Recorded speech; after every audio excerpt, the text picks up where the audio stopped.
పవన్ కళ్యాణ్ రాజకీయ జీవితం ఎలా ఉండబోతుంది అనుకుంటున్నారు? ఫస్ట్ ఆఫ్ ఆల్ డిప్యూటీ సీఎంగా ఈరోజు పదవీ బాధ్యతలు స్వీకరించిన మా డేటా అసోసియేషన్ మెంబర్ అయిన 825 నెంబర్ అయింది.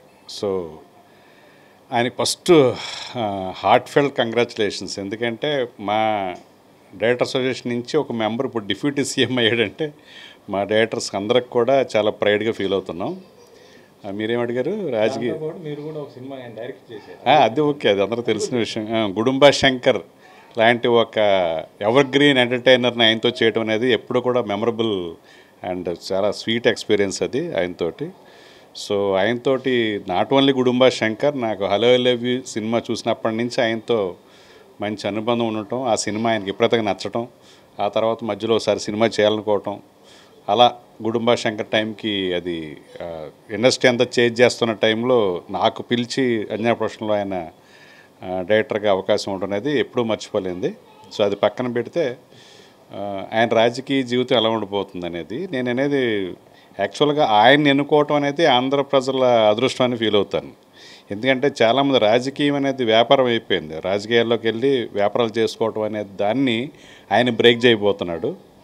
సో నిజంగా ప్రజల్లో అవేర్నెస్ వచ్చి ఆయన్ని 21కి 21 గెలిపించడం ఇండియాలోనే అదొక రికార్డు. సో నేను అంత తొందరగా అవేర్నెస్ ప్రజల్లో వస్తా అనుకోలేదు. నిజంగా ప్రజల్లో ఇంత అవేర్నెస్ వచ్చి ఇలాంటి నాయకుడిని ఈ పార్టీలో 21 మెంబర్స్ని ఎన్నుకోవటం, ఆయన కలిసికట్టుగా కూటమిని ఏర్పరిచి ఎన్డీఏని విజయపంతలో నడిపించడం రాజకీయంగా ఎవరు ఊహించలేదు. ఆయనకి స్ట్రాటజీలు తెలియదు, ఎమోషనల్ బ్యాలెన్సు ఇలా అని అనుకునేవారు. కానీ ఆయన కన్విక్షన్ తోటి ఓటు చేయకూడదు, అపోజిషన్ పార్టీ ఓటు చేయకూడదు అనే ఒక ధ్యేయాన్ని పట్టుకొని ఆయన ముందుకెళ్ళి ఇంత అఖండమైన విజయాన్ని సాధించడం ఇప్పుడు అందరూ ఒప్పుకుంటున్నారు. ఆయన మంచి స్ట్రాటజిస్ట్ అని ఇప్పుడు ఒప్పుకుంటున్నారు. సో ఆ విధంగా కూడా మాకు చాలా హ్యాపీగా ఉంది. అండ్ నేషనల్ లెవెల్లో ఒక పొలిటీషియన్గా ఆయనకు వచ్చిన ఎలివేషన్, ఆయన గురించి నేషనల్ మీడియాలో వచ్చిన వార్తలు విని చాలా సంబరంగా ఉంది కూడా మాకు. ఎందుకంటే ఆయన కన్విక్షన్ తెలుసు, ఆయన ప్రజలకు ఏదో చేయాలనే తపన తెలుసు.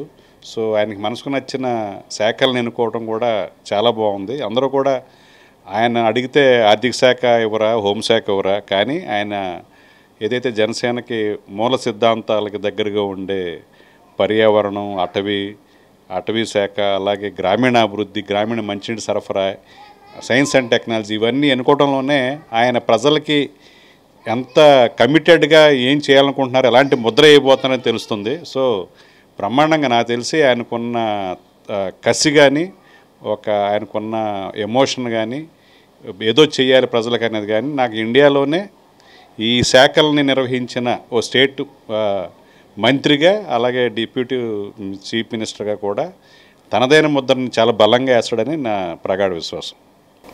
భారతీయ లక్ష్యాలు ఏంటంటే భారతీయ లక్ష్యాలు అనేది అర్థం లేదు నాకు. ఈ లక్ష్యాలు అంటే నేషనాలిటీ అనేది ప్రతిసారి ఆయన సభల్లో భారతమాతకి జై అని ఒక మోటివేషన్ తీసుకురావడం కానీ, నేషనల్ ఇంటిగ్రిటీతో మాట్లాడడం కానీ, ఆయన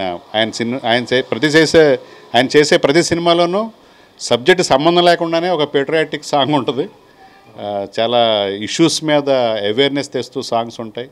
సో ఆయన మొదటి నుంచే కూడా భారతీయత అనే దాన్ని ఆయన ఆవహించుకుని ఎప్పుడూ కూడా ఒక నేషనాలిటీ, ఒక పెట్రియాటిజం తోటి ఆయన మాట్లాడటం అనేది డెఫినెట్గా మనం చూసాం. ఎన్డీఏ పొలిటికల్గా చూసినా కూడా ఆయన దానికోసం కష్టపడిన తీరు, ఒక బలమైన పార్టీ, ఒక కూటమి రావాలి అని అప్పుడు నిజంగా ఆయన ఒప్పించి, బీజేపీని ఒప్పించి టీడీపీ తోటి ఆయనతో కలిసి రావటప్పుడు మోడీ గారి ప్రభుత్వం నిలబెట్టడానికి అదొక